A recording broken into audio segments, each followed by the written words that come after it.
Gracias a mi vez por la presentación y a ustedes por su presencia.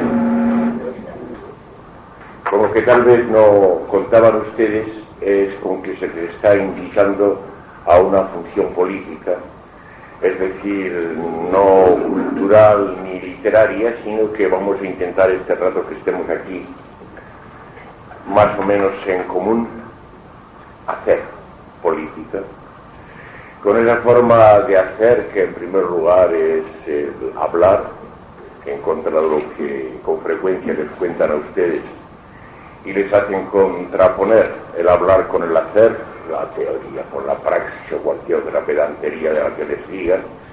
Por el contrario, se piensa aquí que cuando uno se deja hablar, es decir, cuando no suelta sus ideas propias, cuando no se expresa, sino que se deja hablar, deja que el lenguaje mismo, que es común, que no es de nadie, hable por su boca. En ese momento se está haciendo una política evidentemente una política contra el régimen, una política contra la realidad. Y que ese hablar es ya un hacer.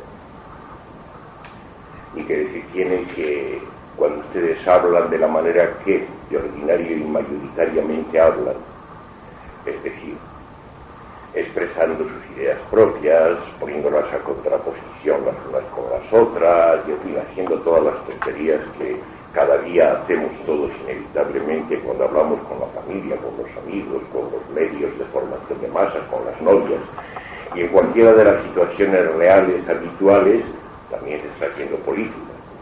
La otra, la política de la conformidad. La política que consiste en que se reafirma en ella la fe en la realidad, que es lo que el régimen necesita para subsistir y para imponerse. No olviden ustedes que cuando se habla de realidad deben siempre tener presente que el modelo supremo de realidad es el dinero, es decir, el más impalpable y el más ideal de todos los casos de realidad, pero por ello mismo el más real. Y de esa manera ya comprenden que para la realidad hace falta fe, que no se sostiene sola, en contra también de lo que muchas veces les hayan contado. Pueden haberles contado cosas que todavía resuenan de las viejas religiones de los antiguos regímenes, aquellas en que, por ejemplo, dominaba la Iglesia y fe era creer lo que no vimos. Ahora hemos progresado mucho y bajo el régimen que actualmente padecemos, ustedes necesitan participar en esta fe, en lo que vemos, especialmente en lo que vemos a través de la televisión, que es el órgano supremo de presentación de la realidad y por tanto de formación de masas de individuos personales. Ese rato pues intento dejarme hablar. Les invito a ustedes que en cualquier momento me interrumpan, o en todo caso en el rato que nos quede después de mi presentación de la cuestión, y que dentro de lo posible pues hagan lo mismo, se dejen hablar. Es decir, que dejen que a través de sus bocas, como a través de la mía, quien hable, no sea yo personalmente, y ninguno de ustedes personalmente, sino eso que tenemos de común, casi me atrevería a decir de pueblo, que es justamente aquello que padece bajo el régimen, aquello que padece bajo el poder, aquello que el poder está justamente tratando de convertir, en vez de gente o pueblo, algo indefinido, convertirlo en algo definido, una masa de individuos personales, una mayoría, que es lo que a la democracia le gusta, el régimen que actualmente padecemos, que se funda, entre otros artículos de fe, en este primero, la fe en el hombre, en que cada uno sabe qué quiere, qué le gusta, que sabe a dónde va y que por tanto, que llegado el momento, sabe que vota y sabe que compra en el supermercado. Esta creencia en el cada uno, en el individuo, es, como digo, tal vez el primer artículo de la fe. No les extrañe, por tanto, que intente este rato que el lenguaje, la razón común, se dirija contra esto, lo primero, para dirigirse también en bloque, no ya solo contra el poder, Estado y capital, que en ese régimen han venido a ser lo mismo, superando diferencias entre la banca, la empresa privada por un lado y el gobierno, las instituciones estatales por el otro, han venido a ser lo mismo escaladamente, sino también contra la realidad misma, esa que hemos dicho que necesita fe. Vamos pues a hablar contra mí, personalmente, y contra la realidad, sabiendo que estas dos cosas tienen que hacerse a la par, porque yo, personalmente, no en cuanto que yo es cualquiera, sino en cuanto a Don Agustín García, en cuanto a fulano de tal, soy también un ente real, formo parte de la realidad, y por tanto está claro que si hablo contra la realidad, soy del mismo golpe hablando contra mí. A esto es a lo que nos dedicamos. Y he elegido, como han visto por el título, esta aparición de la realidad que se llama futuro, como el campo al que primariamente nos vamos a dirigir este rato. No sin motivo esta elección, puesto que esa realidad de que les hablo, esa realidad que los medios de formación de masas están cada día sosteniendo, haciendo que se renueve en ustedes su fe y su visión, esa realidad es esencialmente futura. Si recuerdan que les he dicho que el modelo supremo de realidad es el dinero, esto se les hace, me parece, palmario, que el dinero es todo el futuro, apenas en cuanto lo piensen lo podrán dudar. Según el dinero ha venido progresando, cada vez ha consistido más puramente en eso, en un crédito que es fe, y que consiste en dar por supuesto y tener la convicción de que las cosas van a seguir así, de que, por ejemplo, hay un mañana en el que va a seguir estando el automóvil personal, un mañana en que a lo mejor dentro de un siglo se va a montar una estación interastral entre la Tierra y Venus, o cualquier otra de las tonterías más vistosas que los medios les cuentan para ratificar la fe esencial, que es la fe en que hay un futuro, en que hay un mañana, que el hombre, ese que tanto les gusta a los ejecutivos, ese hombre mayúsculo, ese heredero de Dios, sabe a dónde va por un camino, tiene trazada una meta en el pueblo. Como el hombre son cada uno de ustedes al mismo tiempo, pues también a cada uno de ustedes se le impone la misma condición de que va a algún sitio, de que tiene un porvenir. Y lo que me importa ahora es tratar de romper la doble actitud sentimental que ante esta constatación suele presentarse bajo los nombres pedantes y sospechosos de optimismo o de pesimismo. A ustedes les presentan eso de la fe en el futuro, generalmente, mayoritariamente, con colores sonrosados,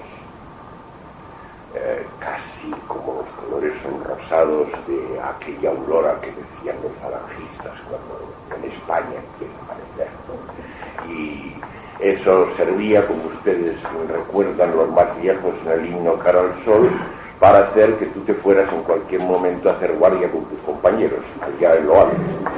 De forma que la relación entre la fe en el porvenir y la muerte empieza, espero, a estar clara para ustedes. ¿Y cuál es el verdadero significado de ese color sonrosado y optimista con que le suelen hablar de porvenir en general? Espero que al menos empiece a traslucirse, incluso a algunos de vosotros, a los más jóvenes, bueno, por lo menos sois en este momento los que lo estáis sufriendo más directamente, se os alaba y casi como si se os hiciera un piropo diciéndoos que tenéis mucho por venir por delante, que tenéis mucho futuro. Ocasionalmente algún fulanillo de tal tiene un gran futuro, según se ve por las condiciones de inteligencia o de bravura que ya desde su adolescencia se hacen presentes. Ese entonces tiene un gran futuro. Si han empezado ustedes a sospechar que futuro quiere decir algo muy cercano a muerte, pues ya sabéis lo que os están diciendo en realidad. Cuando os hablan de que tenéis un gran futuro o de que tenéis mucho futuro por delante, espero que las cosas se vayan poniendo medianamente claras. Es importante insistir en esto. Esta condición optimista, positiva, constructiva, con que la cuestión del porvenir y del futuro se os presenta y se os vende cada día.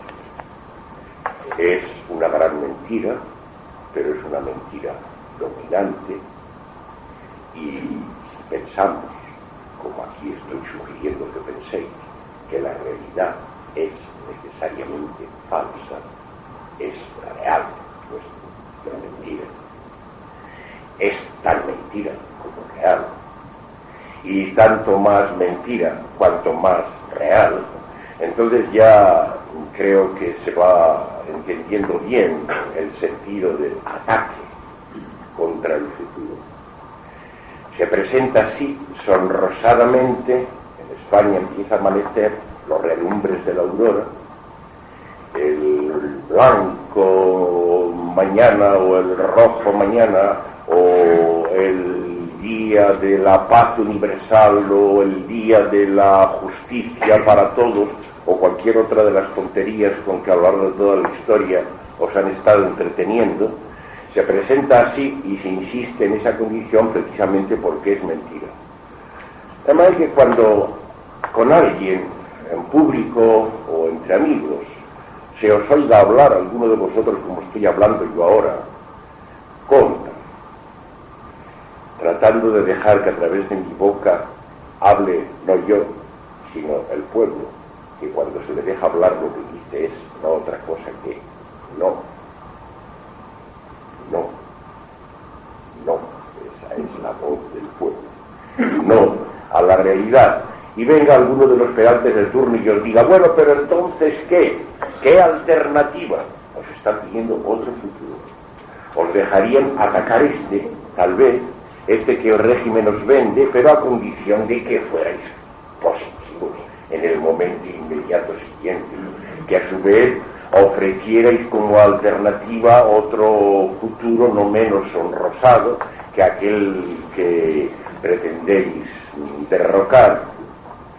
Cuando esto se presente, que se os presentará una y otra vez, pues os animo a que tengáis el valor de negaros también a eso, de negaros a presentar ninguna alternativa. Lo único que conocemos es la realidad, no hay otra, a que el régimen nos ve. Y contra ella tiene sentido hablar, tiene sentido decir no, pero otra cosa no la conocemos. Tiene su gracia, precisamente en que no es realidad, en que no existe. Y al no saberla, no nos queda más remedio que irla haciendo, como se puede, a tanteo, pero no por proyecto previo, no por planificación, como esta realidad se establece, no adoptando las mismas armas y procedimientos que el dinero emplea. Eso sería, evidentemente, volver a caer en lo mismo. Es preciso, pues, negarse a la tentación y a la presión de lo positivo, que nos presenta lo positivo como bueno. Fijaos a dónde llega vuestra corrupción. Alguno de vosotros puede haberse sorprendido cuando habla de manera más o menos fina y normal, diciendo positivo, en lugar de qué, en lugar de bueno, o diciendo negativo, en lugar de qué, en lugar de malo. Hasta ese punto quieren corromperos, pero os estoy animando a que os libréis de semejante retórica y desde luego y a mí simplemente a lo malo malo y a lo bueno bueno, y nunca os den el cambiazo de emplear esos términos más cultos y más finos. Lo malo es lo malo, se siente y descubre y razona como malo, como mentiroso, y bueno es lo bueno, lo que por debajo, lo que nos queda de sentidos vivos y con ellos nos queda de razón común, nos dice bueno. Pero precisamente las cosas son al revés. Entonces esto bueno se traduce en una negación de la realidad, en una negación del régimen, y es por tanto esencialmente negativo. Mientras que lo pretendidamente positivo es el procedimiento para haceros creer que ahí está el bien, que ahí está el mañana esplendente y en consecuencia haceros colaborar en que las cosas sigan siendo esta realidad que cambia precisamente para ser la vida, que cambia dentro del orden, como en tiempos de juventud algunos hablaban de una revolución dentro del orden, cuando se llevaban más los términos de revolución y demás que ahora apenas suenan. A los más ordenados, los que pretendían ser más eficaces de los camaradas, pues acababan ateniéndose a esto, revolución sí, pero dentro del orden. Aquí por el contrario os estoy diciendo que realidad, orden, no hay más que este, falso, el que os vende, aquel en que se os presenta como vida los sustitutos de la vida, que en definitiva vienen a ser comprar y vender. Si os fijáis a las imágenes mismas de la televisión, que es la reina de los medios educativos, y os fijáis en cuando os hablan de vida y de vivir, inmediatamente percibiréis que lo que están mostrando allí son actos de compra y venta, de refrescos burbujeantes o de vacaciones en el Caribe o de cualquier otra cosa. Venta, movimiento de dinero, el sustituto. Esta es toda la realidad que hay, la de la mentira, la del sustituto. La acción política que venga de abajo no puede consistir más que en decir no. Lo otro es otro. Es decir, que si la realidad es lo que se sabe, lo que se vende, lo que se maneja, el dinero, lo otro evidentemente no puede tener esas condiciones. Lo otro no existe, no tiene futuro, no consiste en el futuro. Por eso hay que hacerlo. Como en la canción de don Antonio Machado decía, caminante no hay camino, se hace camino a la verdad. Y aunque la canción no lo dice explícitamente, está claro para vosotros, espero, que para que tenga sentido eso de hacer camino, para que tenga sentido hacer algo que no esté hecho, la primera condición es que no haya camino.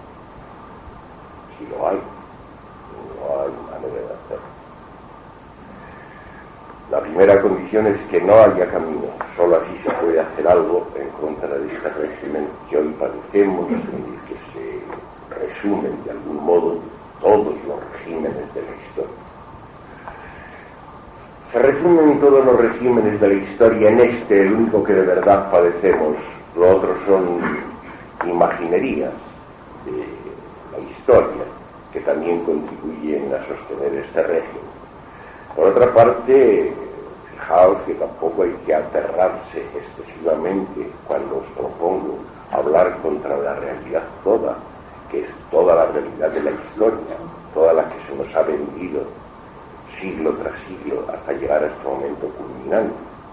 No hay que aterrarse demasiado porque la historia no es tanto, tampoco. La historia son aproximadamente un siglo de siglos, unos 10.000 años.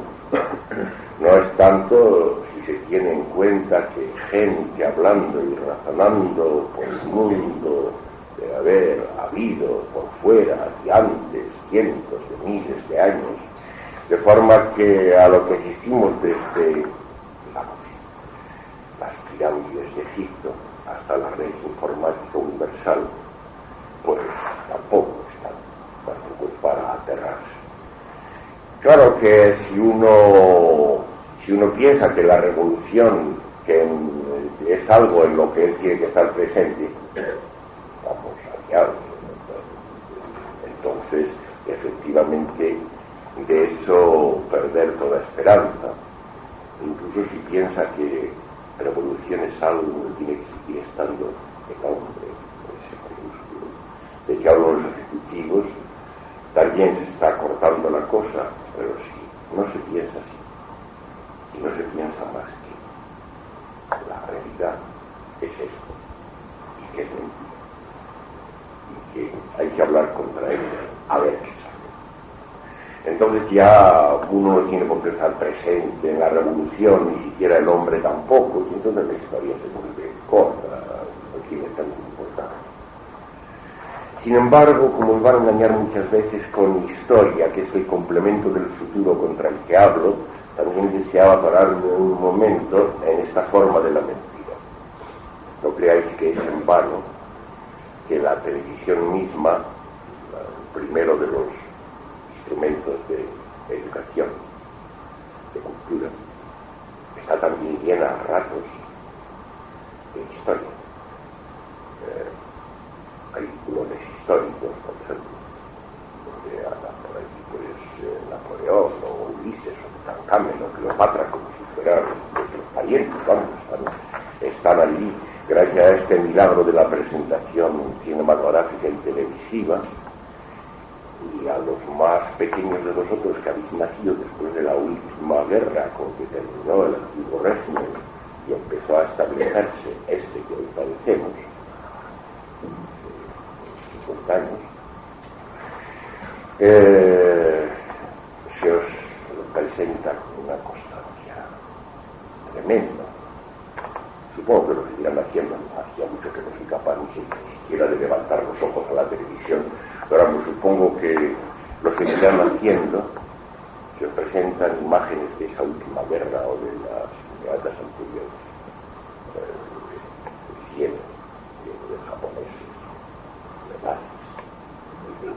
combatidos victoriosamente por los oficiales norteamericanos, europeos, ¿no? Se os siguen presentando pues espías de Hitler, están penetrando en las potencias que tienen, las occidentales.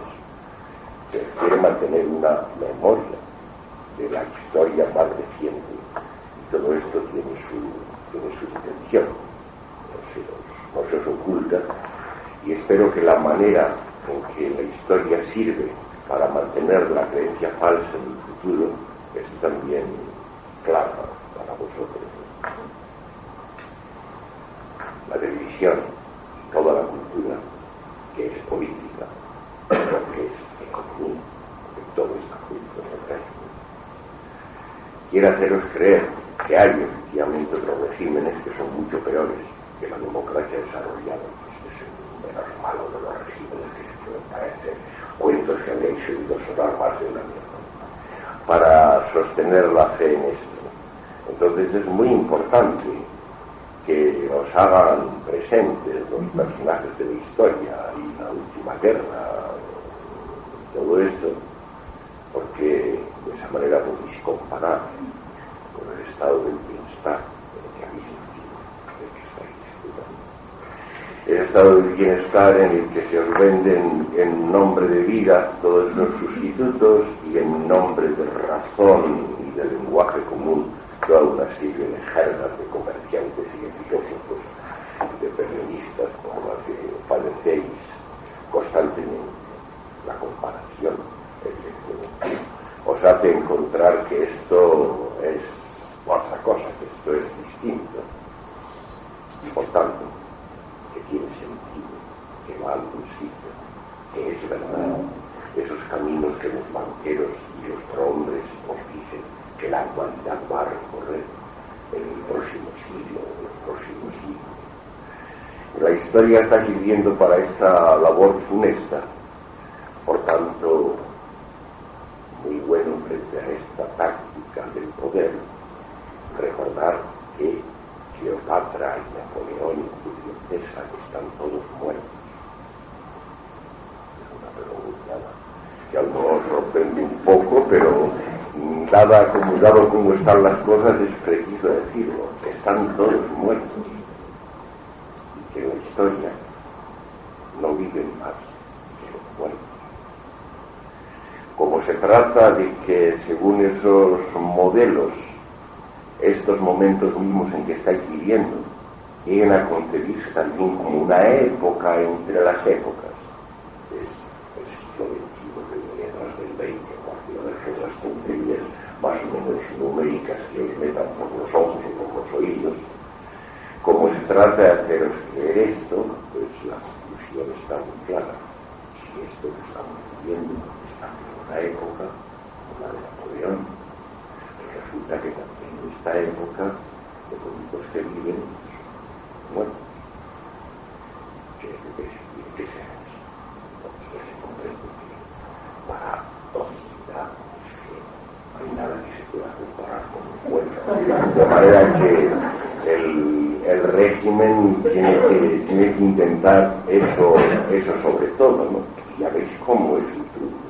Si de alguna manera ha habido otras épocas y hay personajes existentes en otras épocas pasadas, entonces esta también es una época, la que nos ha tocado. Es una época entre las épocas y de esa manera fácilmente se consigue que los que en esta época habiten, pueblen, sean muertos y por tanto condenados al futuro, ya previamente tratado. Porque a esto es a lo que quiero volver. El primer futuro sobre el que se asienta toda la mentira de la realidad es el de la muerte prometida a cada uno de vosotros desde el tiempo. Es lo primero de que se os ha informado. Apenas había terminado esa fase de año y medio o 2 años de edad en que la gramática común que llegaba a este mundo estaba combatiendo contra alguna de las lenguas de Babel y contra alguna de las lenguas que os hubieran tocado en el entorno. Apenas terminado, 2 añitos, más. La primera información era esa. Tienes que morirte. Y eso, otra pregunta más gorda todavía, pero eso denuncia la condición de la muerte como esencialmente futuro. Porque esta es otra manera de formularla, pero burguiana, que en mi muerte no hay experiencia ninguna. Es muy maravilloso que el régimen pueda arreglárselas para que con una cosa de la que no puede haber experiencia alguna, que es siempre futura, se proceda como si fuera un objeto científico y que sirva para confirmar la fe en la realidad. Pero estas son las trampas que aquí justamente estoy tratando de denunciar. Evidentemente la muerte es así, es puro futuro, porque está claro que las muertes de los próximos, lo mismo que las de Cleopatra y Napoleón, no cuentan para el caso. Esas no son la muerte de verdad. La muerte de verdad es la mía, y la mía es el futuro, por ejemplo. No puede ser otra cosa. No es difícil, yo creo, llegar a siendo así que la muerte es siempre futura, se descubra que todo el resto de las formas de futuro que a partir de ahí se han desarrollado, esas que se esfuerzan en presentaros como sonrosadas y como iluminadoras, no son más que derivados de esa muerte, apariciones de esa muerte. Y de esa manera, yo creo que de una forma razonable podemos definir la labor del poder, del capital y del Estado juntamente como mortífera administración de muerte. Lo que yo me atrevo a decir que se la han inventado ellos, esa costumbre de la sucesión de las cunas y los ataúdes, que haya que morirse para que nazcan otros y cosas así. Eso probablemente es más viejo que la historia. Nada satisfactorio. Es más viejo que la historia y yo aquí me estoy metiendo solamente contra la historia. Por eso no hablo de fabricación o creación de la muerte, pero sí de administración. Toda esta cuestión del futuro consiste en una administración de muerte. Y todas las imaginaciones de futuro que se os presentan con colores optimistas no son más que elaboraciones de esa fe en la muerte, que es la primera que se os ha impuesto. Todas las demás ideas y hay una certeza. ¿Quién no ve en este momento ya que la realidad de las realidades, el dinero, que es el verdadero rey en el régimen del bienestar, porque en él está el capital, se ha fundido el mundo? ¿Quién no ve que ese dinero es él mismo otra forma de la muerte? Porque el dinero, como antes os mostré, tiene esa condición de ser todo futuro, de ser puramente crédito, superadas aquellas viejas formas de dinero de los regímenes antiguos en que podían los herederos del terrateniente pleitear por un trocito de finca, aquellas formas en que el avaro, que no se fiaba mucho de la banca todavía, podía meter sus manos en los montones de la cesta llena de monedas de oro y deleitarse, por lo menos aunque fuera sensualmente por un momento, con el frío de las monedas. Superadas todas estas cosas que pertenecen a regímenes pasados, pues el dinero de verdad ya no es el futuro. Claro, es futuro en diferentes grados. Para cada uno de vosotros, pues el sueldillo, las monedillas, calderillas que se os dan, pues evidentemente están destinadas a ir tirando mes por mes, tienen ya esa condición futura, pero según se va subiendo en cifras, más arriba, acercándonos al dinero más verdadero, al de la banca, al de los consorcios bancarios, al de las empresas internacionales, la condición de puramente impalpable, puramente futuro, se va haciendo cada vez más clara. De manera que si este es el dinero y todo futuro no es más que una aparición del primario, del de la muerte, está muy claro qué es lo que el dinero está haciendo entre vosotros. Está matando, en primer lugar, las cosas, las que se podían palpar, las que se podían sentir, o las está cambiando por lo que antes se llamaban sustitutos, tratando de que nadie sienta, porque sentimiento y razón son igualmente peligrosos para el régimen, van de la mano, tratando de que nadie sienta, ni con los sentidos ni con el corazón, cuál es su sentimiento, no a nivel de viejos regímenes, que era la represión y la censura, sino es de otro. La venta de los sustitutos.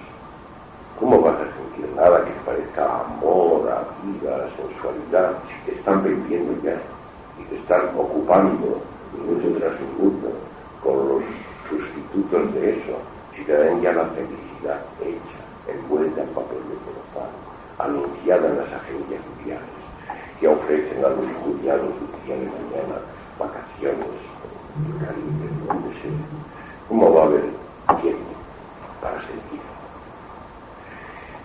Solo por casualidad. Será solo porque no estamos muertos del todo, pero la intención del régimen, la perfección de ese régimen, sería que nadie ya sintiera absolutamente nada, que hubiera aceptado el tráfico comercial, los sustitutos de la vida, como algo plenamente satisfactorio.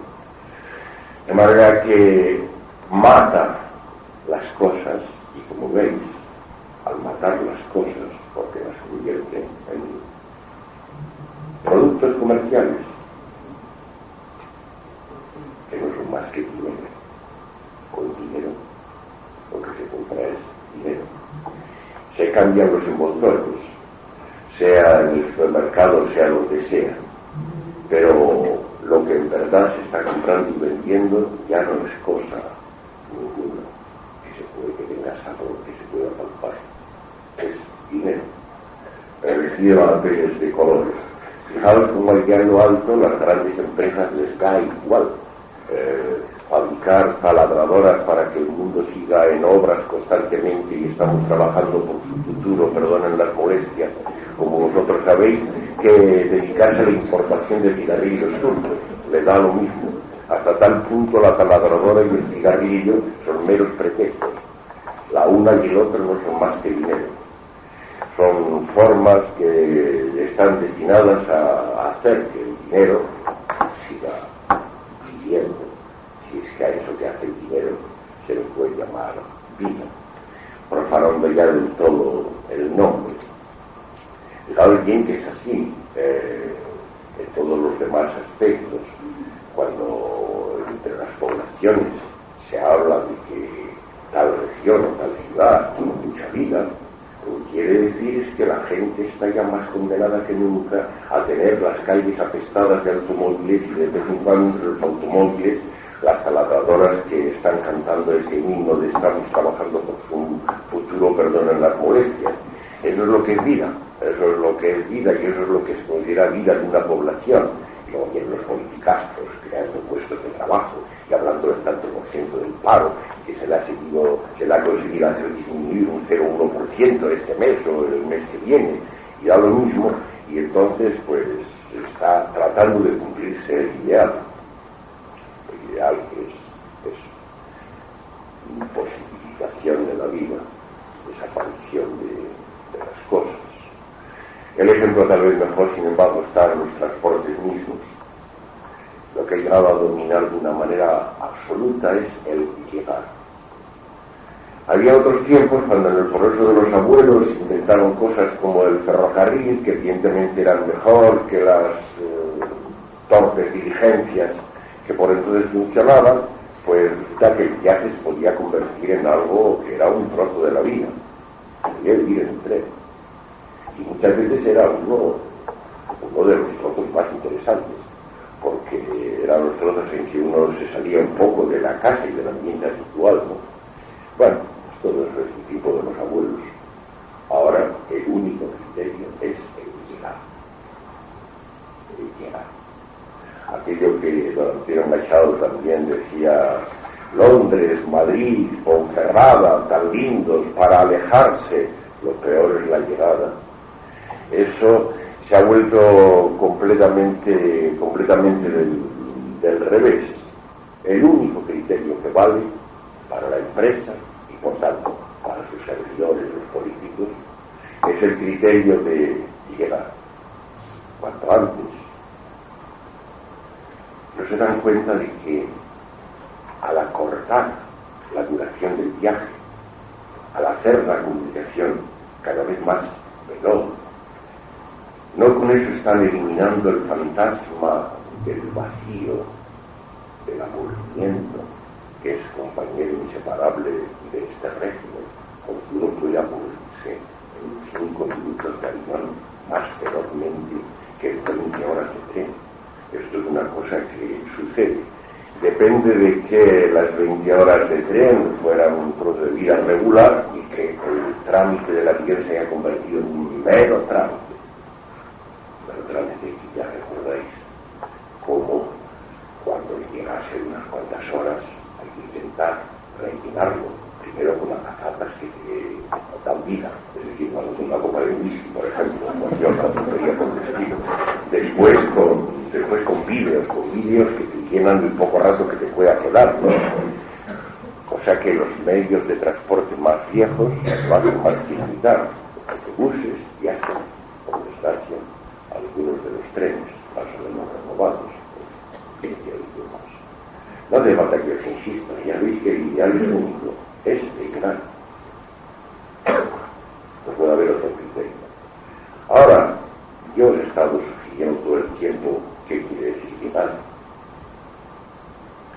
¿Qué quiere decir llegar? ¿Qué quiere decir futuro? Y os he estado sugiriendo que este futuro no es más que uno, la muerte, de manera que imaginaros qué lógico es que el régimen elija los medios de transporte más rápidos posible. Es la manera de que lleguéis cuanto antes.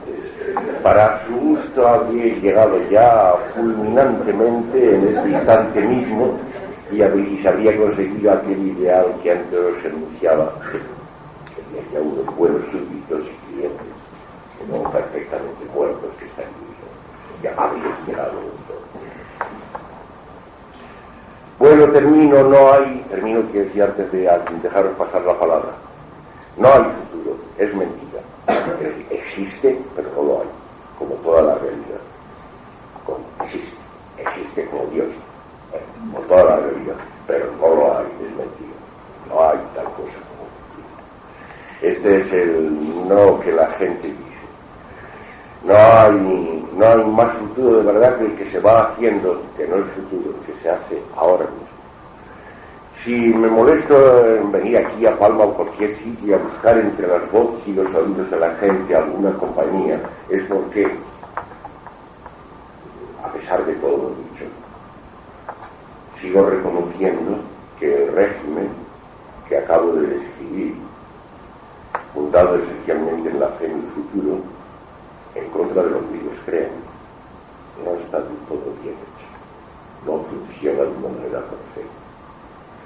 Lo cual es bastante evidente, porque si la realidad fuera la realidad como ellos quieren hacer creer, entre otras cosas a través de la ciencia servil, que está para confirmarla, si la realidad fuera objetiva, si fuera la realidad, ¿para qué diablos tendrían que estarla predicando todos los días por televisión y tratando de renovar vuestra fe en ella de esa manera tan desesperada? Evidentemente esta necesidad de haceros creer por los medios de formación de masas, también hay que decir a través de instituciones como esta en la que me encuentro, es el caso, o sea, un breve paréntesis en honor de mis colegas, es un caso en que desde luego en una situación muy inferior a la de la televisión, es el órgano verdadero de educación de las masas, pero se produce algo. También hay que hacer creer a los chicos en su porvenir y de paso pues confirmar las verdades de la ciencia, de la física y las demás que van a la rastra, ¿no? También se hace lo suyo, nada comparable con la educación televisiva, pero sí, lógicamente también se hace. Se contribuye a la reducción de la vida a futuros, en este caso exámenes de fin de curso, y si la cosa se hace muy larga, de febrero a mitad, y si todavía eso es peligroso, pues más frecuencia de exámenes todavía. El caso es estar siempre llegando a algún sitio, ¿no? Para después pasar a los futuros más largos, de bachillerato, de oposición futura y demás, ¿no? También aquí se hace, pero hay diferencias, y es justamente de esto de lo que os estaba hablando cuando os decía cómo, a pesar de todo, vengo aquí y trato de hablar este rato entre vosotros. Hay diferencias de grado. Esta realidad no está ni constituida ni igualmente bien en todas sus capas, en todos sus sectores.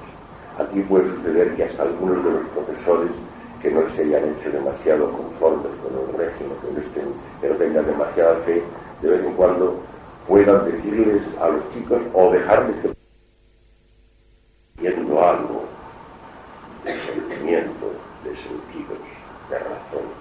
Sigue viviendo en primer lugar el lenguaje que no se ha convertido en jergas de los políticos y comerciantes, el lenguaje corriente, ese que es de veras gratuito, que no es de nadie, que es común. Y con esa razón común siguen viviendo a pesar de todo, pues, los sentimientos, o si queréis, los recuerdos de lo que era vivir, de lo que eran recuerdos que se contraponen de esta manera con algo activo, al futuro funesto, al futuro mortal que os venga. Confiando en que algo de esto queda, es como he estado hablando este rato y como propongo que si nos queda algún rato más, sigáis también por vuestra parte hablando, dejándoos, como dice el pueblo, respirar por la herida.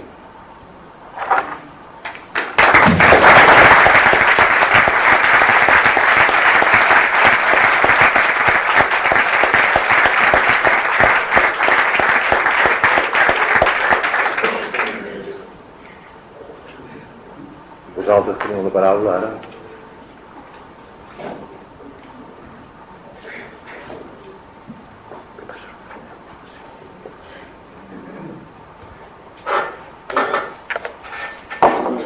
Usted ha hablado antes del pueblo. Sí, un momento. Ya ha dicho usted que el pueblo ya no. ¿Sí? Lo que el pueblo dice es no. Bueno, pues, si no me equivoco, es una visión rusoniana del pueblo, mítica.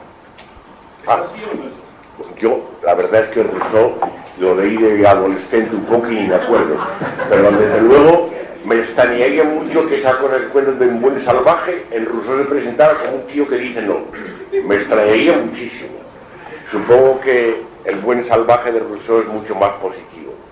No, hombre, algún parecido habrá, porque esa imaginería rusoniana, como tantas otras, está en definitiva alimentada por un reconocimiento de la falsedad de la realidad, una insatisfacción con esto, pero más allá no creo que lleve un parecido.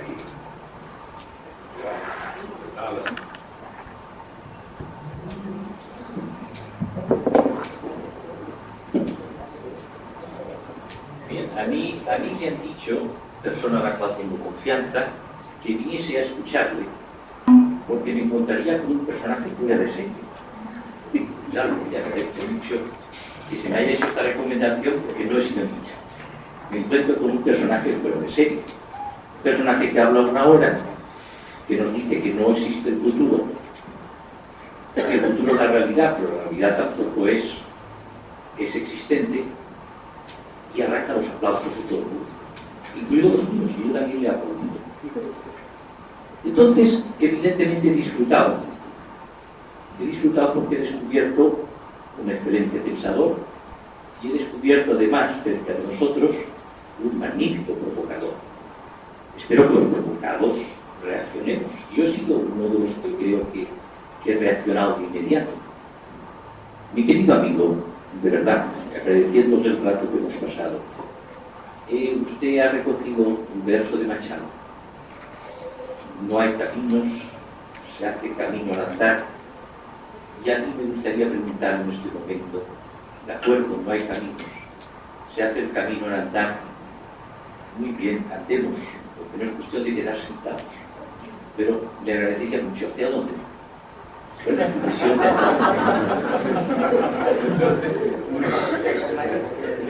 Bueno, es efectivamente muy característico como reacción. A algunos de los presentes puede que se les hayan ocurrido cosas semejantes. Quiero antes que nada, entre paréntesis, corregir un poco lo del empleo del verbo existir. El futuro existe, es lo único que existe, como Dios. Lo que existe es eso. Lo que he dicho después es que sin embargo no lo hay.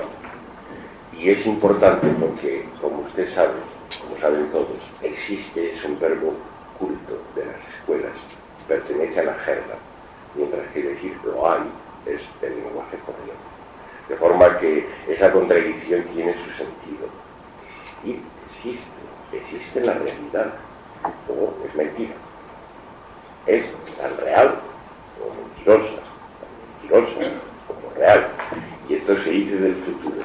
Bueno, aclarado esto, ya ve que si se respeta la meta, si yo supiera, usted supiera, hubiera alguien allá arriba que supiera la meta, a dónde se va, entonces ya el camino estaría geométricamente trazado, ya no habría nada que hacer. Eso está implicado en lo otro porque camino no sería más que lo que iba desde aquí, con tal de que este aquí se hubiera convertido en una localización real hasta la meta previamente concebida. Sería ese segmento, y así es como opera el futuro que nos venden, ¿no? Pero está claro que no sabemos a dónde vamos.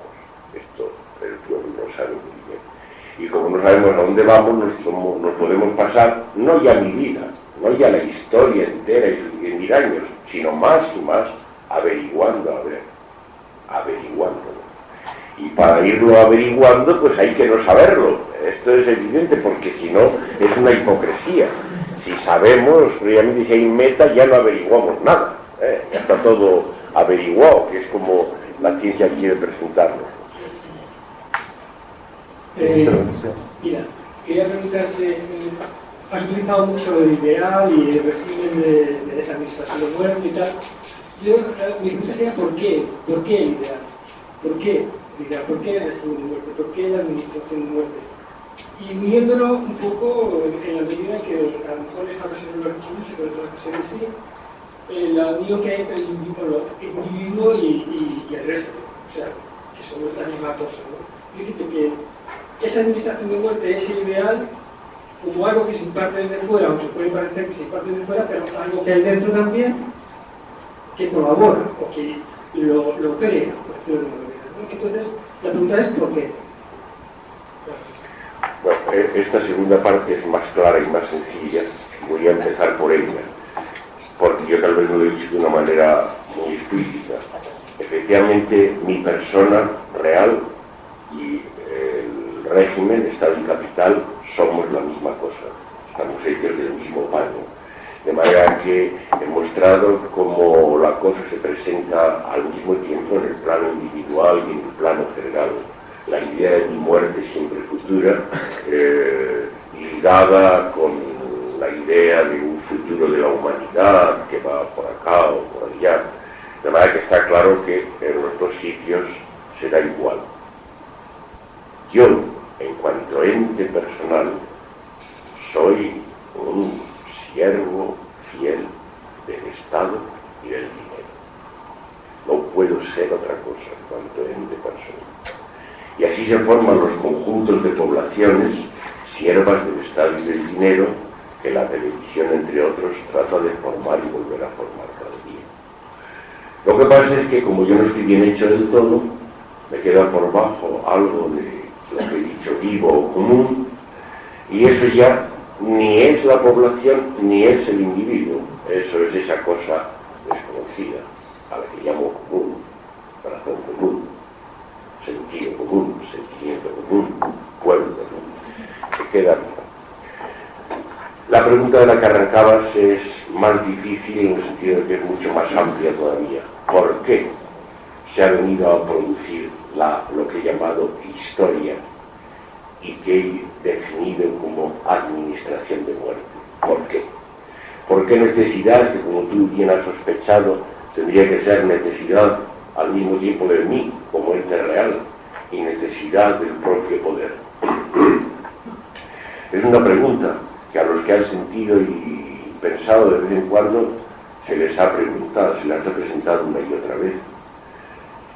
Incluso en las formas que a veces llaman míticas, como por ejemplo las que tenéis en el comienzo de la Biblia, de nuestra Biblia, con el paraíso, la expulsión del paraíso, que es el comienzo de lo que llaman historia. No yo no creo que es del todo descaminada la sugerencia que en esa visión mítica se nos da. Hay una especie de Dios, un Señor celoso, que no quiere que se viva como se vivía de verdad en el paraíso, que no quiere que se piense, y que por tanto necesita la imposición de una ley, necesita la expulsión y necesita dar comienzo a la sucesión de generaciones, al reino de la muerte, a esto que he llamado los 10.000 años de historia, más o menos. No es que vaya a tener con toda fidelidad a la versión del Génesis, pero no creo que nos engañe demasiado. Hay, desde luego, dicho más en general, en uno mismo, y en general, una especie de rechazo, miedo, odio de lo que podría ser dejarse vivir, de lo que podría ser dejarse pensar. No hay. De donde viene y ya soy incapaz de llegar, pero desde luego es eso lo que ha actuado y ha dado comienzo a la historia y ha hecho que esta administración de muerte siga progresando hasta este régimen que es el más perfecto de todos. Esto he tratado de saberlo sobre todo en el libro que se llama De Dios, que saqué hace no mucho, ¿no? Me permito esta corrección de hablarles de un libro publicado en aras de que no soy capaz de prolongar mucho más allá la explicación, que allí he intentado hacerlo con cierta claridad. Pero la pregunta tiene su sentido. ¿Por qué tiene que haber sido así? Tiene su sentido, pero es de luego un sentido que se coloca fuera de la historia. Tiene que tomar esa forma de ¿por qué? En lugar de vivir, hemos tenido que empezar a vivir en un tiempo vacío, futuro, histórico, que es contradictorio con la vida. Bueno, y por ahí, pero tenemos que oír más voces por ahora. Cuando yo vine a vivir a esta ciudad hace un poco más de 10 años, cada viernes procuraba estar cerca de la radio para escucharte, porque me fascinaba tus ideas, ver un pensamiento enfrentado a lo institucionalizado, a todas estas cosas que nos ha recordado esta tarde. Entonces era simplemente fascinación. Pero ahora, después de 10 años y pico, qué bien que te entiendo. ¿Cómo te puedo entender ahora? Después de haber vivido, no por lo que me dijiste entonces, sino por el camino que me ha llevado la circunstancia. Actualmente yo vivo en un barrio de Palma que ha sido declarado zona acústicamente contaminada. Tenemos en este barrio 100 y pico de bares y es imposible el descanso nocturno. Llevamos muchos años de luchar y de exigir a la administración una solución para nuestro problema, porque nos está negando la vida ya en el sentido más estricto de la palabra. Nos niegan el descanso nocturno, que es tan importante como el aire, el respirar, etcétera, etcétera. Bueno, pues después de mucha lucha, y la gente que está aquí seguramente conoce muy bien el problema, y a ti, si me das tu dirección, te mandaré una hojita de una parida de este ayuntamiento que tenemos en Palma de Mallorca, que es totalmente increíble e indescriptible. Entonces, para solucionar nuestro problema, después de muchos trámites, muchas historias, muchas cosas, han sacado una reforma del Plan General de Urbanismo, donde después de exponer que existe en esta ciudad un gran problema de ruidos provocados por los bares y las actividades tal, llega un momento que dice, y por otro lado, fomentar y promocionar, impulsar la implantación de bares en los barrios para dar vida a los mismos. Jamás he entendido la palabra vida tan mal utilizada. Bueno, en primer lugar, me alegro una vez más de encontrar un antiguo oyente de Radio 3. Los encuentro por todas partes, no hace tantos años, me parece que no hace más que 8. Lo echamos mucho de menos. Pero me encuentro tantos antiguos oyentes que he llegado a reconocer que aquello tenía más importancia de la que yo creía cuando lo estaba haciendo, cosas que solo se ven después, ¿no? Ya fue mucho milagro que una institución como Radio Nacional, que no es la tele, pero vamos, que se acerca, se dejara engañar durante 2 años, se dejara en otro 2 años. No tengo mucha confianza en que se me vuelva a su simple objeción semejante. Pero en cambio me encuentro por todas partes gente como tú, por todos los rincones del mapa, y esto la verdad es que desde luego que pues da mucho consuelo. Así que gracias por tu presencia y por tu recuerdo, antes que nada. Respecto a la cuestión de las reclamaciones a la autoridad, tengo que ser muy rápido ahora en este momento. Desde luego, ningún grupo que reclame ante el poder debe olvidarse de que lo primero que le hace al poder cuando reclama o reivindica es un favor. Esto es una cosa elemental y perogrullesca, pero que es así. Quien es capaz todavía de reclamarle a la administración es porque está haciendo un acto de fe de que la administración puede hacer otra cosa más que administrar muerte. No ha llegado a convencerse todavía de que el régimen está para administrar muerte, y entonces cae en la inocencia de creer que se le puede pedir algo. Bueno, esto no quiere decir otra cosa. Hay que decir, se puede dar guerra, siempre se puede dar guerra. A lo que nos queda de gente, siempre nos cabe la posibilidad de dar guerra.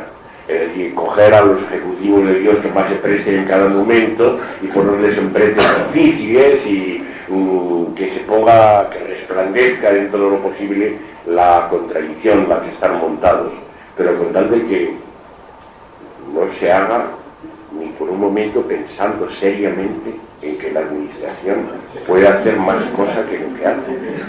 Eso sería un error fundamental. La administración necesita vender ese sustituto de la vida. No puede tomar de verdad una medida. La administración necesita que se sigan vendiendo autos. Ningún gobierno de ningún color puede levantar un dedo solo que ponga en tela de juicio esta necesidad del automóvil personal. Ni uno solo. Es completamente inútil. Recuerdo cuando el alcalde de Madrid, don Enrique Tierno Galván,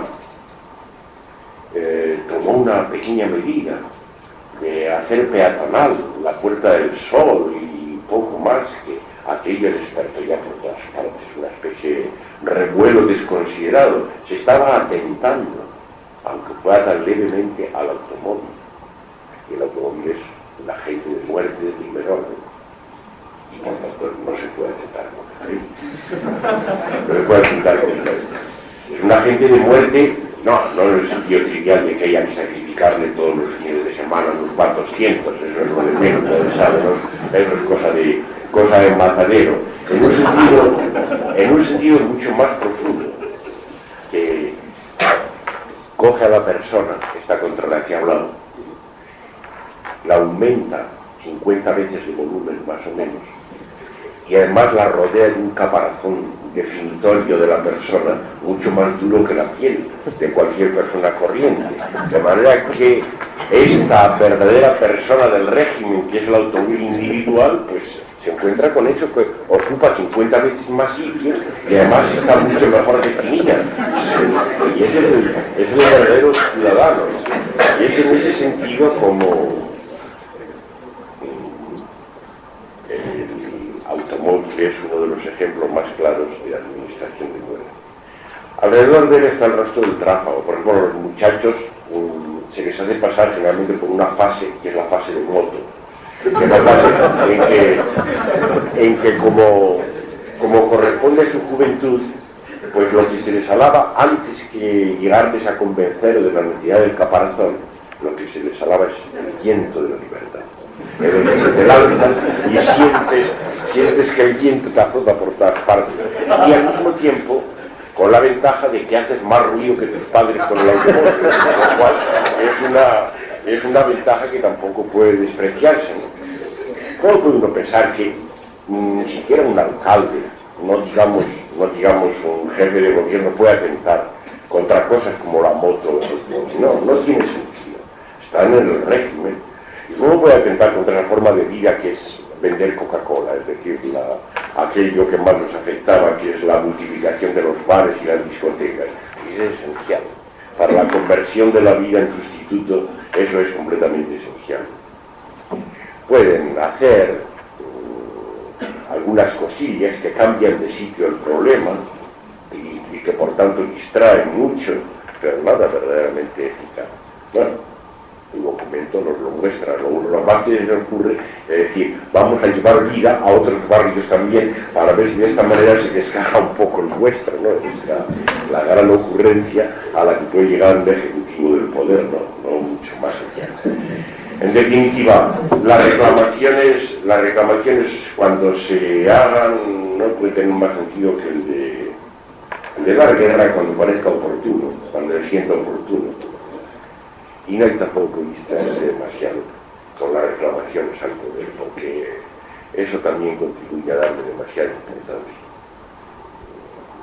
Más vale dentro de lo posible desentenderse, olvidarse y hacer por lo bajo lo que se puede.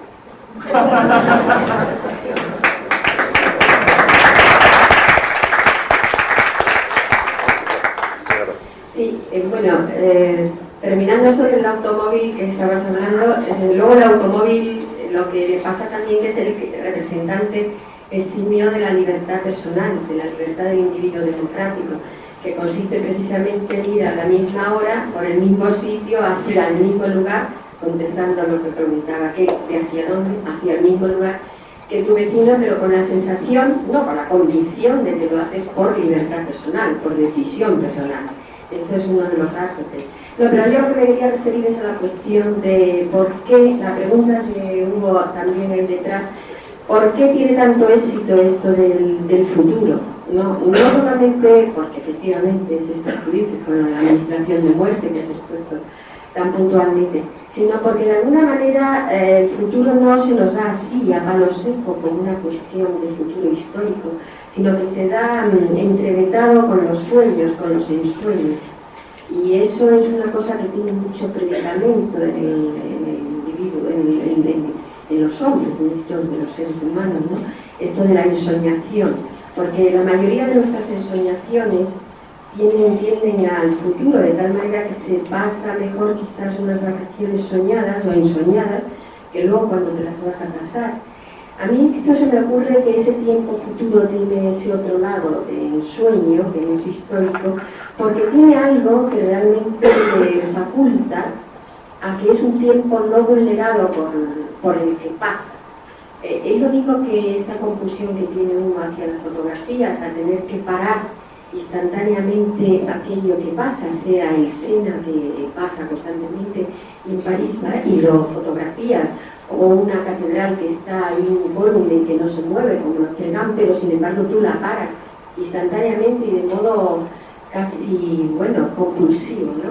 A mí se me hace que hay algo en ese tiempo futuro que se libra, o tenemos la ilusión de que se libra de la cuestión de la privacidad, porque es un tiempo que no pasa, y si pasa es porque se va acercando, de tal manera que eso pasa también cuando nos hemos tirado una foto en que nos hemos visto muy feos. Hace, por ejemplo, 3 años tú ves una foto y dices, qué mal estoy así, y sin embargo luego la ves al cabo de los 3 años y dices, pues estoy muy bien en esta foto.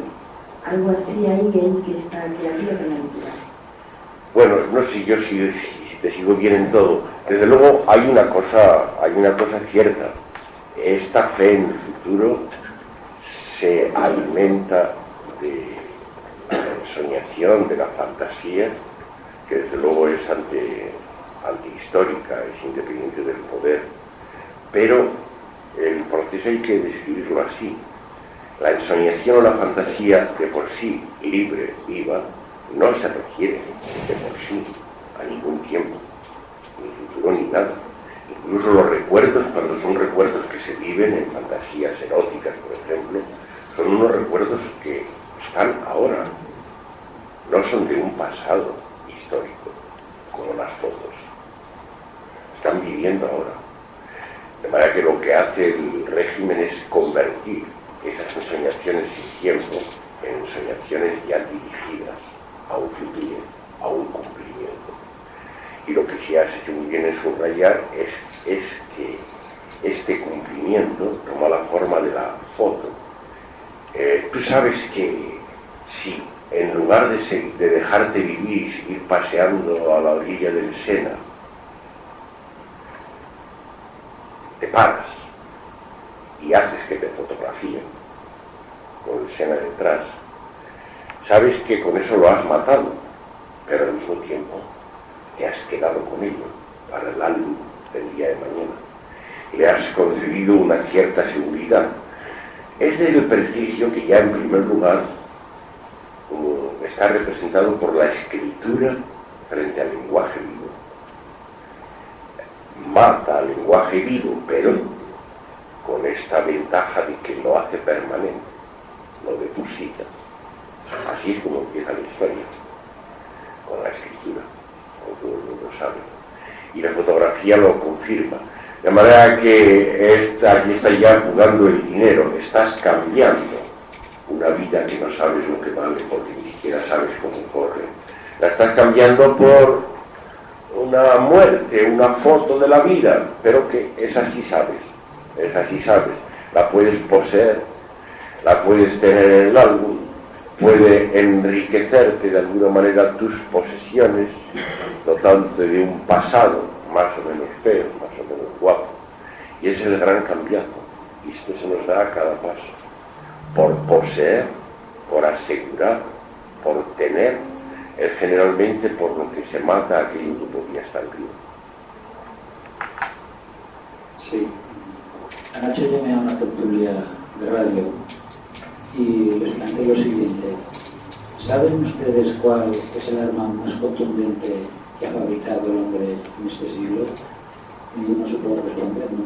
Cuando les dije que era el automóvil, hubo un silencio y luego empezaron a dar excusas. Dijeron, es que España es el motor económico de España, o que eso se soluciona mediante la construcción de carreteras más seguras, ¿no? Es decir, claro, luego no te dan tiempo a replicar, ¿no? Pero es el sistema para continuar con lo mismo, ¿no? Es decir, con mejores carreteras la gente se mata a más velocidad y con mejores coches, pues uno por la sensación de seguridad pues se confía y se continúa matando, ¿no? Es el sistema del progreso, ¿no? Claro, a la hora de la administración de muertes hay la muerte más sangrante y la muerte que se vive a lo largo de toda la vida, que es en el corredor de la muerte, ¿no? Es decir, de las antiguas guerras en que la gente hacía auténticas carnicerías, pues ahora se ha pasado a los acuerdos comerciales internacionales, ¿no?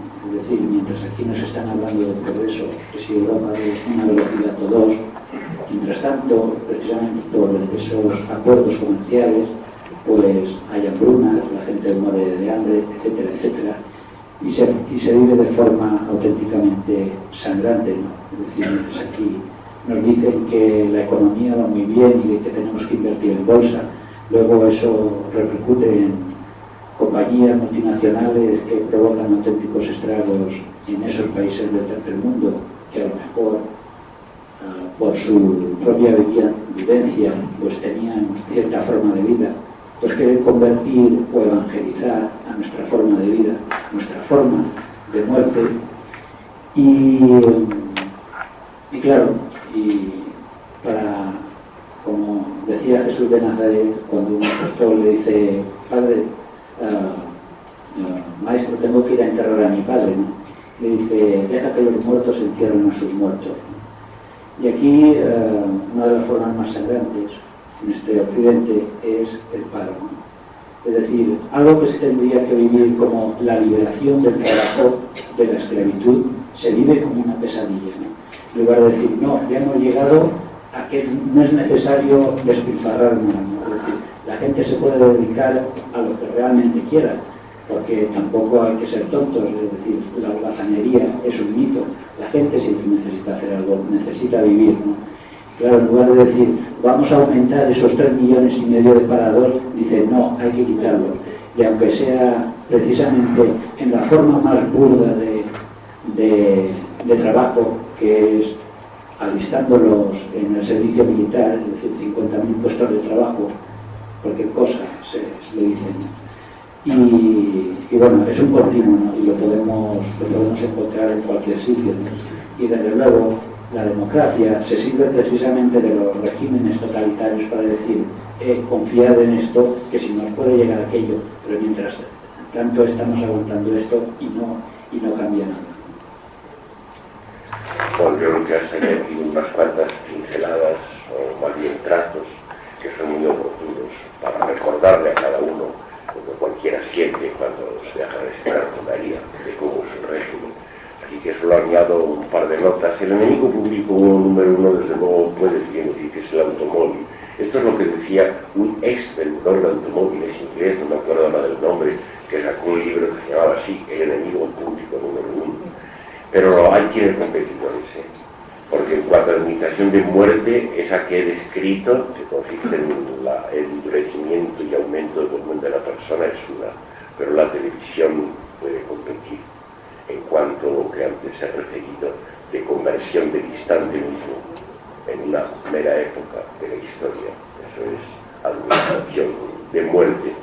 Y la desinformática universal probablemente es un contenido también serio, por algo se vende como se vende y llena la vida, ¿no? Es la creadora de la ilusión a la que antes he llamado el hombre, con mayúsculas, un lobo rodeado, una especie de corriente de comunicación que ya nos presenta el ideal de la tierra convertida en el hombre de una manera casi plástica. Eso es también fatal, terrible.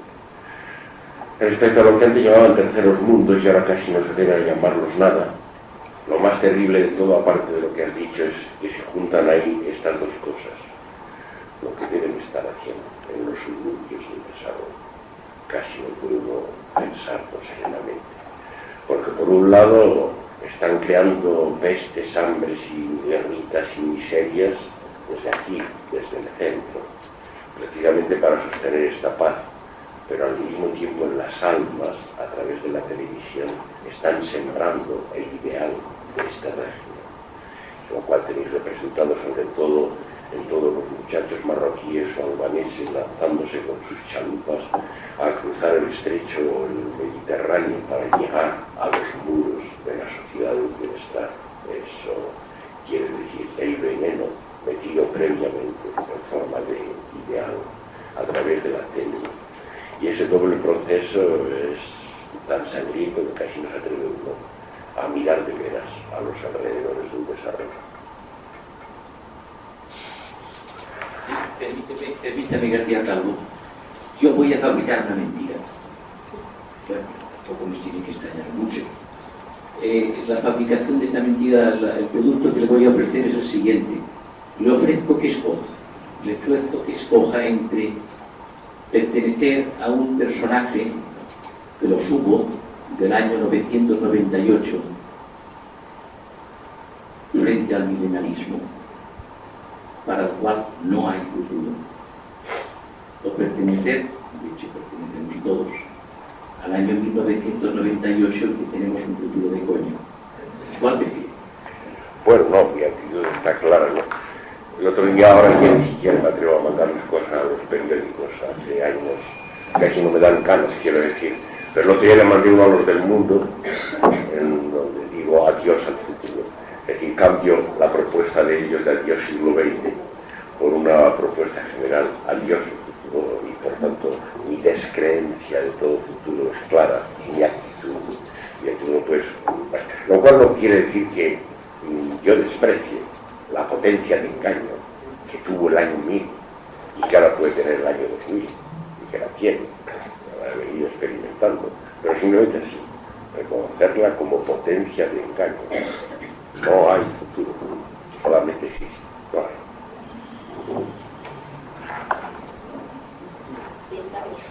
Bueno, yo quisiera hacer una pregunta. Todo ese reconocimiento de que existe el futuro, pero que no lo hay, y la intención que está mostrando constantemente a través de su exposición de hacernos entender que no debemos sucumbir ante la mentira que se nos está vendiendo, yo la veo un poco como el intento de que nosotros vayamos por nuevos caminos, tal como mencionado anteriormente, que no estén escritos. Esos nuevos caminos, esa nueva intención, ¿no sería en sí mismo que un poco en lo que nos están vendiendo, en la búsqueda de una nueva meta, de un nuevo futuro? ¿Por qué? ¿Por qué sería algo? Buscamos lo mismo. ¿Por qué te amenaza a ti el pensamiento de que puede ser lo mismo? Claro, desde luego, hombre, la tentación sí está abierta siempre. Cualquier negación, cualquiera denuncia de decir esto no hay caminos. La tentación del poder es convertirte en algo positivo, convertirte en una especie de ideal, otro ideal. Eso está allí, pero claro, contra eso estamos, ¿no? Hay que arreglarlas de forma que apenas te han hecho esa faena, te han dicho, entonces tú en lo que crees es decir, pues no, tampoco, no es eso. No es eso, por eso es por lo que, claro, nunca se acaba de decir no. Frente a los ideales que son fijos, eso de decir no es algo que se está haciendo y renovando a cada paso. El único guía que tenemos es lo existente, la realidad. Eso es lo que nos dice a lo que hay que decir no. Si un ideal, aunque sea personal de uno, se ha convertido en realidad, pues ya queda en el mismo sitio, ya queda apto para igualmente denunciar su mentira y denunciarla.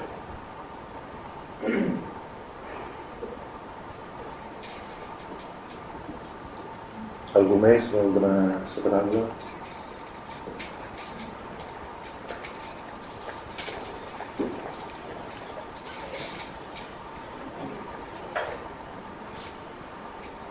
Bueno, has dicho repetidamente que la realidad es falsa, ¿no?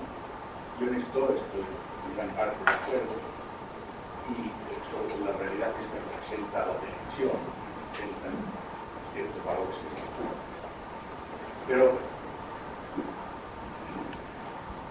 Pero yo creo que cada uno puede escoger una realidad y inventársela si es necesario.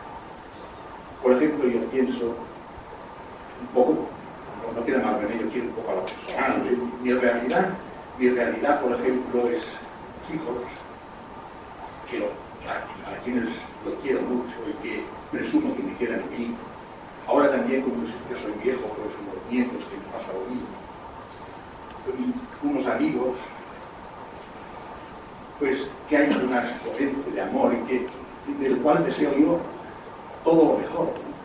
Esta realidad mía, pues creo que para mí no es falso.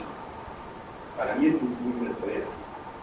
Esa realidad esa realidad que ya no me preocupa ni el futuro ni la muerte, porque el futuro y la muerte es esta misma realidad.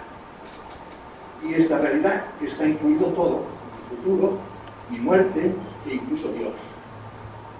Yo creo que esta realidad que se puede escoger o que se puede imputar, pues creo que es una realidad que vale la pena, que no toda realidad es falsa. Desde luego, en cuanto a la afirmación general, naturalmente tengo que decir que no puede escoger más que entre falsedades, y además es muy de notar que esto el régimen lo cultiva. El régimen cultiva esto hasta en el sentido de que cuando hace a las señoras, por ejemplo, las señoras entran en el supermercado y les ofrece un abanico de posibilidades de elección, les ofrece de esa manera un campo para eso, para desarrollar su propio gusto personal, y el elegir una realidad, una visión de la realidad, entre otras, eso está cultivado por el régimen. Por eso los demócratas hablan eso de la diversidad de opiniones y de actitudes, se llenan la boca todos los días, lo cual basta para hacernos sospechar profundamente de que no es así. Uno puede efectivamente elegir una forma de realidad, y desentenderse hasta un punto de las otras, pero con eso está afirmando la realidad en general, que se presenta como diversa para ser la misma. En esto no hay desde luego lugar a engañarse. Lo que es común, eso a lo que han aludido y otra vez, sentimientos, el lenguaje en primer lugar, eso no es realidad, ni es una realidad que yo personalmente pueda elegir, es precisamente común. Frente a esto vivo y común está la realidad que se nos vende, y que se nos vende en forma de maneras de realidad, ideales diversos, actitudes personales, que se pueden elegir más o menos para, de esa manera, constituir el engaño. Lo que pasa es que en la manera que ha hablado usted de sentimientos respecto a sus hijos y nietos, pues hay otra cosa que no tiene mucho que ver con esta afirmación falsa de que uno puede elegir una realidad y salirse de la otra. Hay algo de sentimiento. Y claro, con esto de los hijos y de los nietos, yo también he tenido de todo eso, hay que confesar los pecados personales, ¿no? Y por ahí deben andar en parte. Pues lo que pasa con ellos es una cosa muy, muy contradictoria, ¿no? Que es que, claro, por un lado, en cuanto miembros de la familia, en cuanto hijos, que puede uno hacer más que rechazarlos, puesto que la familia es una institución tan fundamental para el régimen. ¿Cómo puede uno avenirse a creer en ello? Lo que pasa es que después, claro, resulta que como viven muchos años contigo, pues entonces resulta que el roce hace el cariño, y entonces, pues claro, tampoco te puedes librar de los sentimientos, y en lo que te encuentras normalmente es en un lío, con respecto a esa gente, ¿no? Te encuentras en un lío, en una contradicción, no sabes qué hacer. Por el propio roce que tienes cariño, por otra parte te acuerdas que son tus hijos, hombre, por favor. ¿Quién no puede haber hecho esa faena? Bueno, Agustín, antes, cuando te han preguntado por qué vivir en esta situación de muerte, se ha referido a la Biblia y a un Dios envidioso. Pero entonces este Dios envidioso está fuera de la realidad y de nuestras ideas. Eso tiene su problema, sí. Yo he acudido a eso como mal menor, ya incluso cometí la indiscreción de referirme al libro de Dios para que la cosa aquí se pueda leer con más claridad. Pero habría que decirlo así, lo has dicho bien. Si tomamos como explicación del comienzo de la historia, expulsión del paraíso y comienzo de todo esto, si tomamos como explicación la presencia de un Dios envidioso, lo colocamos fuera de la realidad. Y eso no es así, porque Dios es, por otra parte, la realidad de las realidades. De manera que estamos haciendo algo un poco contradictorio. Es casi como si dijéramos, hay, en general, no en ningún tiempo, ni antes ni después, una especie de necesidad de que la ley se imponga, es decir, que no se viva, que no se piense. Y entonces uno de los resultados de esto, a lo que podemos llamar Dios, en el idioma general, es la expulsión del paraíso y el comienzo de la historia, uno de los resultados. Pero no se nos oculte que, como has puesto bien de relieve, esto tiene algo de insatisfactorio, de contradictorio, porque ahí la figura del Dios, el Dios envidioso, el Dios que no quiere que se viva o se razone, está al mismo tiempo fuera, antes, dando lugar a la realidad histórica, y al mismo tiempo está dentro, puesto que es él mismo la suma constitución de esa realidad. Así que haces muy bien en poner al descubierto esta contradicción. ¿Algo más va a intervenir?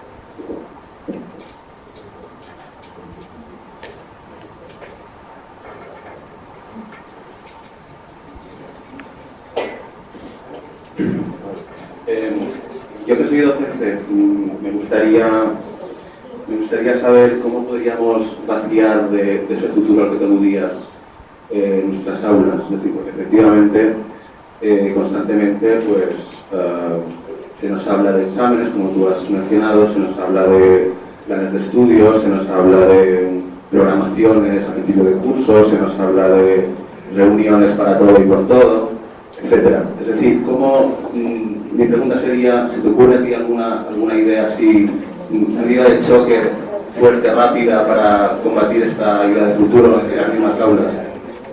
Bueno, hay que decir que yo lo he padecido durante muchos años. No solo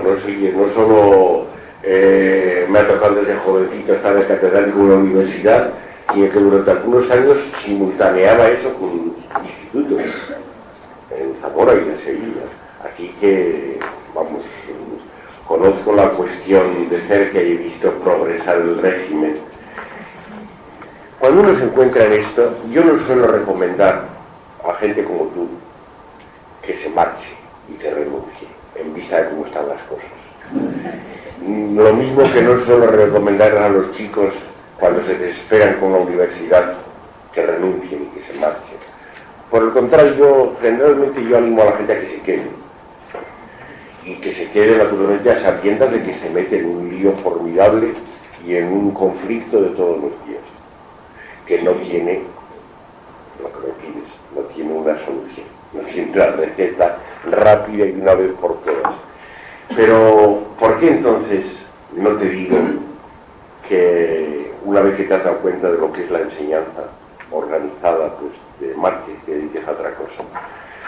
Bueno, pues porque le veo alguna gracia a esa contradicción de alguien que se encuentra metido en ese lío todos los días. Como el poder no es perfecto, de lo que se trata es de buscarle los resquicios y las vueltas. Y eso siempre se puede hacer.